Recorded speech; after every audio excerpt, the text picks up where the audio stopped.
लक्ष्मीच्या पावलांनी या मालिकेच्या येणाऱ्या भागात एक जबरदस्त ट्विस्ट आपण आता पाहणार आहोत।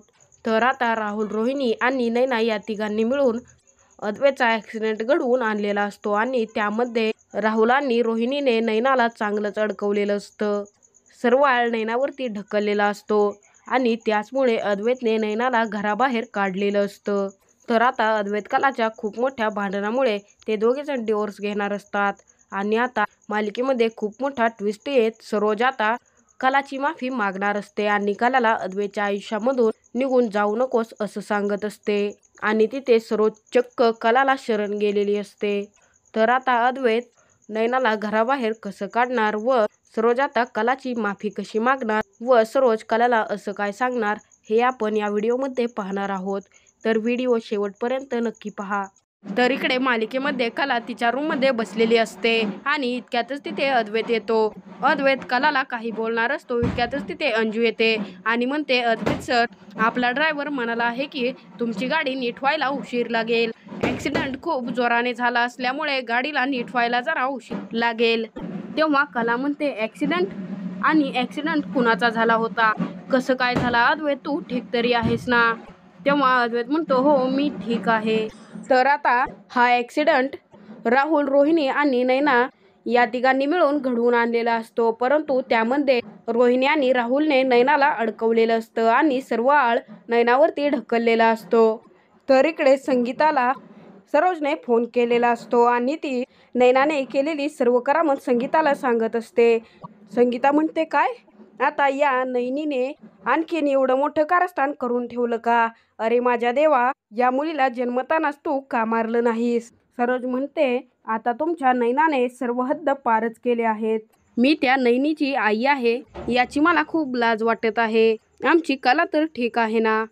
तेव्हा सरोज म्हणते, हो कला ठीक आहे। जर तुम्हाला काळजी करायचीच असेल तर नैनाची करा, कारण आम्ही तिला इथून हाकलून लावलं आहे, तिला घराबाहेर काढलं आहे आणि ती तुमच्याकडे येतच असेल। तर इकडे आता नैना तिच्या बॅगसोबत रस्त्याने चालत असते तेव्हाच तिला संगीताचा फोन येतो। नैना म्हणते, काय झालं? संगीता विचारते, काय झालं तुला माहित नाही का? इतकं घाणेरडं असं वागताना तुला काही वाटलं नाही का? वरून तू मलाच विचारते काय झालं? तू आमचं नाव आणखीन किती बदनाम करणार आहेस? मला सांग, तू असं का केलंस? सांग नैना, सांग तू असं का केलंस?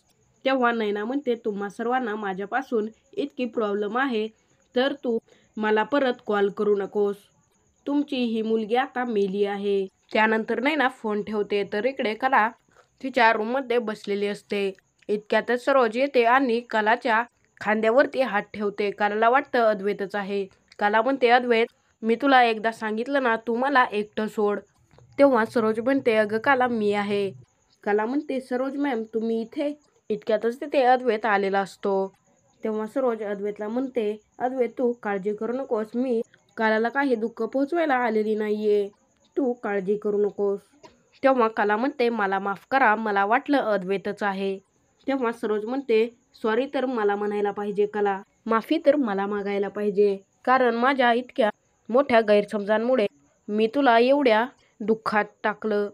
मी तुझा खूप अपमान केला, तुझ्याशी खूप वाईट वागले, मला माफ कर कला। तिथे कलाला खूप मोठा धक्काच बसतो। कलाला सरोजचा एवढा बदललेला स्वभाव पाहून कला खूप हादरते। कला विचार करते की सरोज मॅम इतक्या अचानक कशा बदलल्या? तेव्हा सरोज म्हणते, अद्वैत, मला कलासोबत खूप महत्त्वाचं बोलायचं आहे, तू इथून निघून जा, मला तिच्याशी एकांतात बोलायचं आहे। त्यानंतर अद्वैत तेथून निघून जातो। सरोज म्हणत असते की कला, मला माहीत नाही की तू माझ्याबद्दल कसा विचार करतेस, तुला माझ्यावरती राग येत असेल, परंतु मी इतकीही वाईट नाहीये। मला माहीत आहे माझ्या तोंडून असं बोलणं ऐकून तुला थोडंसं हैराण झाल्यासारखं वाटत असेल। तर आता कला अद्वैतच्या एका मोठ्या भांडणामुळे ते दोघेजण डिवोर्स घेणार असतात आणि हे भांडण सुद्धा त्या तिघांनी म्हणजे राहुल, नैना आणि रोहिणीने लावलेलं असतं। सरोज म्हणत असते की कला, मला माझ्या आयुष्यात खूप अडथळा आला, परंतु मी कधी डिवोर्स घेतला नाही। कला म्हणते, म्हणजे तुम्हाला असं वाटतंय की मी हे नातं न तोडता अद्वैतला माफ करून त्याच्यासोबत आयुष्य काढू? तेव्हा सरोज म्हणते, हो, मी तुझ्याशी हे बोलत आहे कारण पत्नीने जर ठरवलं तर ती नातं जोडूही शकते आणि तोडूही शकते. म्हणूनच मी तुझ्याशी बोलले.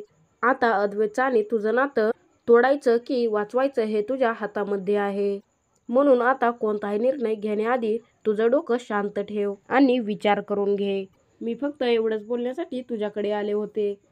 तुझी काळजी घे आणि माझ्या अद्वैतची सुद्धा. असं म्हणून सरोज तेथून निघून जाते. इतक्यात तिथे अद्वैत येतो आणि कलाला विचारतो, काय झालं कला, आई काय म्हणाली? कला म्हणते, काही नाही, फक्त तब्येत कशी आहे याबद्दल विचारत होत्या. तेव्हा अद्वैत म्हणतो, जर फक्त तब्येतीबद्दल विचारायचं असेल तर मला इथून जाण्यासाठी सांगितलं नसतं. तेव्हा कला म्हणते, मी सांगितलं ना तुला, हीच गोष्ट आहे. तेव्हा तिथे अद्वैत कलाला म्हणतो, कला मला सुद्धा तुझ्यासोबत बोलायचं आहे. कला, आता आपण दोघं म्हणजे तू आणि मी परत एकदा एकत्र येऊ शकत नाही का? आपल्या दोघांमध्ये जे काही झालं ते विसरून एका नव्या आयुष्याला सुरुवात करू शकत नाही का? कला म्हणते, अद्वैत तुला सुद्धा तुझ्या आईसारखंच वाटतंय. अद्वैत म्हणतो, काय? म्हणजे आई सुद्धा तुला याच विषयावरती बोलली आहे तर? आईला पण वाटतंय की आपण दोघांनी एक नवीन सुरुवात करायला हवी. तुला पण असंच वाटतंय ना कला? आपलं नातं कधीच तुटू नये. तेव्हा कला म्हणते, मी असं कधी म्हणाले? मला असं वाटत नाही. तिथे अद्वैत स्वतःशीच म्हणत असतो की कला, माझ्यामुळे तुला खूप वाईट वाटलंय. तू माझ्यामुळे नाराज झाली आहेस आणि तुला आता मीच मनवणार आणि तुला नीट समजवणार. कला म्हणते, काय?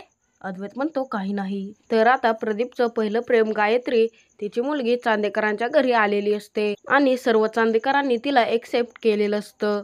सर्वजण तिची खूप काळजी घेत असतात. तर ती इकडे प्रदीपला म्हणत असते, नाही बाबा, मी दूध पिणार नाही. इतक्यातच तिथे कला अद्वैत येतात आणि म्हणतात, काय झालं सिमरन, तू आम्हाला इथे का बोलवलंस? सर्व काही ठीक तरी आहे ना? तेव्हा ती मुलगी म्हणते, नाही, काही ठीक नाहीये. तुम्ही मला खूप दूर शाळेमध्ये घालणार आहात, मग आता तुम्हीच मला सोडायला यायचं. तेव्हा प्रदीप म्हणतो, अगं मुली, अशा कोणत्याही गोष्टीवरून हट्टाला पेटायचं नसतं. तेव्हा ती मुलगी म्हणते, मी शाळेमध्ये तेव्हा जाईल जेव्हा मला अद्वैतदादा आणि कलावहिनी सोडायला येईल. तेव्हा प्रदीप म्हणतो, अगं मुली, एवढा हट्ट करू नकोस. मी तुला सांगितलं ना, अद्वैत कला तुला तिथे भेटायला येतील. तेव्हा अद्वैत म्हणतो, मी येण्यासाठी तयार आहे, मला काही प्रॉब्लेम नाहीये. तेव्हा प्रदीप म्हणतो, अरे अद्वैत, तू एवढ्या घाईगडबडीत सगळं कसं मॅनेज करशील? आपल्याला तर आज रात्रीच जायचं आहे. प्रदीप विचार करतो, असं वाटतंय अद्वैत आधीच तिकडं जाण्यासाठी मन तयार करून बसलाय.